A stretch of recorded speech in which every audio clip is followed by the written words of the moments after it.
Ahora que ya sabes cómo detectar la alta capacidad intelectual, vamos a ver qué es la doble excepcionalidad.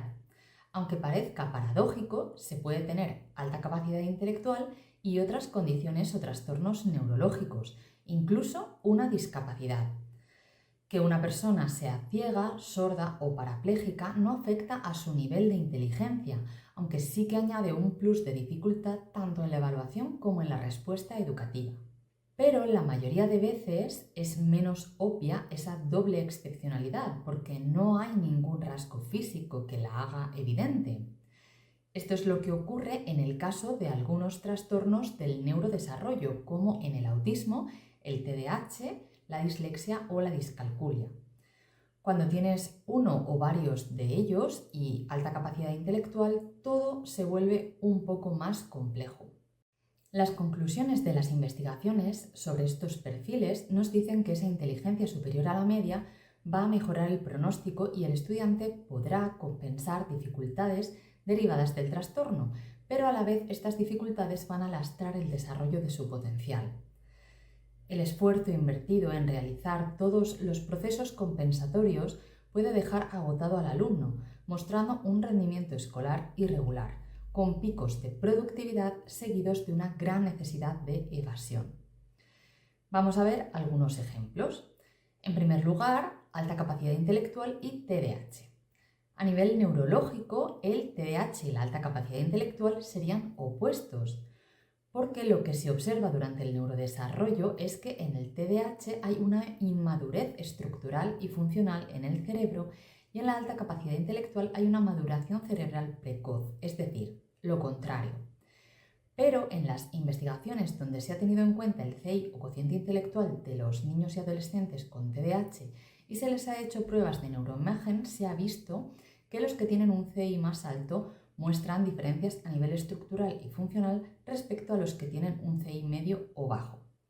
Por tanto, las personas con TDAH y alta capacidad van a presentar unas características únicas, atípicas, que no encajan del todo en ninguna de las dos categorías. Así, la impresión que van a tener los profesores de un estudiante con alta capacidad pero con TDAH que no esté identificado es de cierta confusión.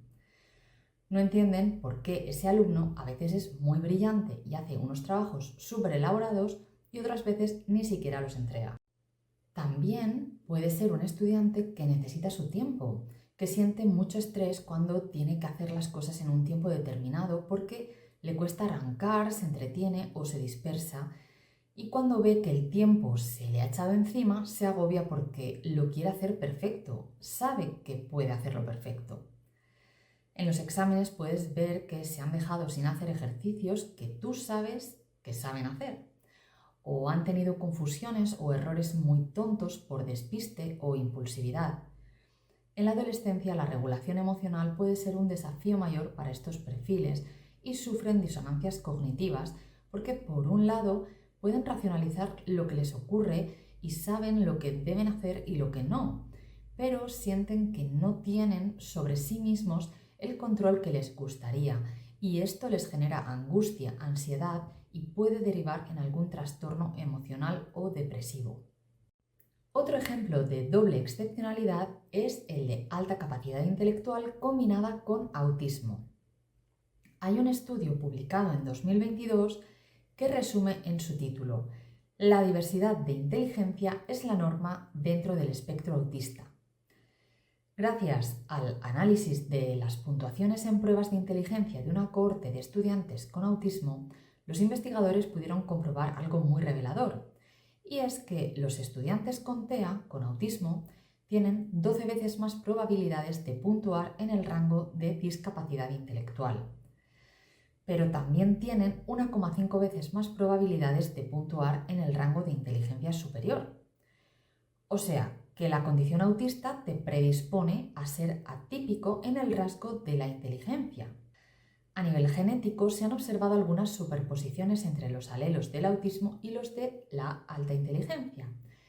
Y se ha planteado la hipótesis de que los mismos mecanismos neurobiológicos que otorgan esta ventaja en el rasgo de la inteligencia se vuelven patológicos a partir de cierto umbral.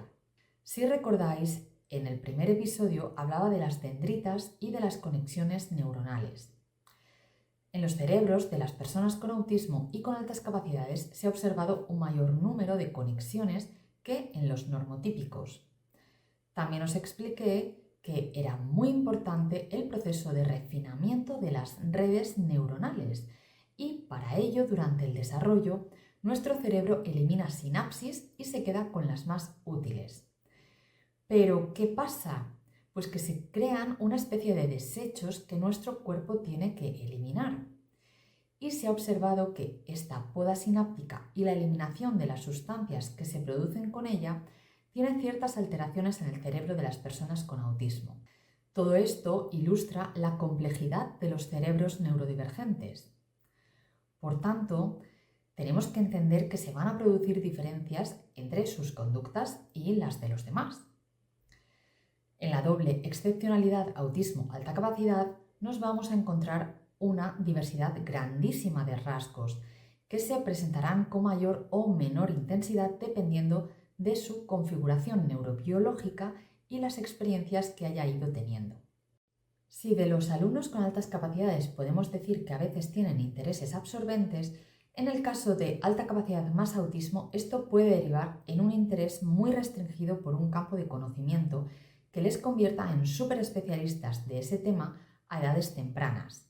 Si su foco de interés se mantiene en el tiempo, pueden desarrollar su carrera profesional sobre él y llegar a grandes logros.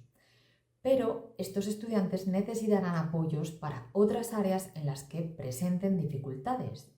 En mayor o menor grado, estas áreas serán las socioemocionales y las sensoriales. Por si todo esto no es suficiente, pueden darse a la vez perfiles de alta capacidad, autismo y TDAH, por ejemplo, así como la combinación de múltiples neurodivergencias como la dislexia, que implica dificultades con los textos escritos, o la discalculia, donde la dificultad se presenta con los números, símbolos matemáticos o errores en la posición de los números en las operaciones matemáticas.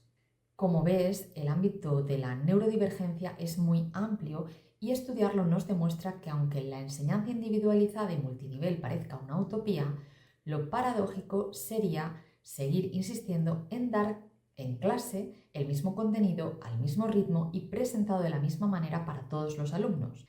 Para ayudaros a implementar cambios en vuestras aulas, os enseñaré en los próximos episodios qué metodologías y herramientas están funcionando mejor con estos alumnos.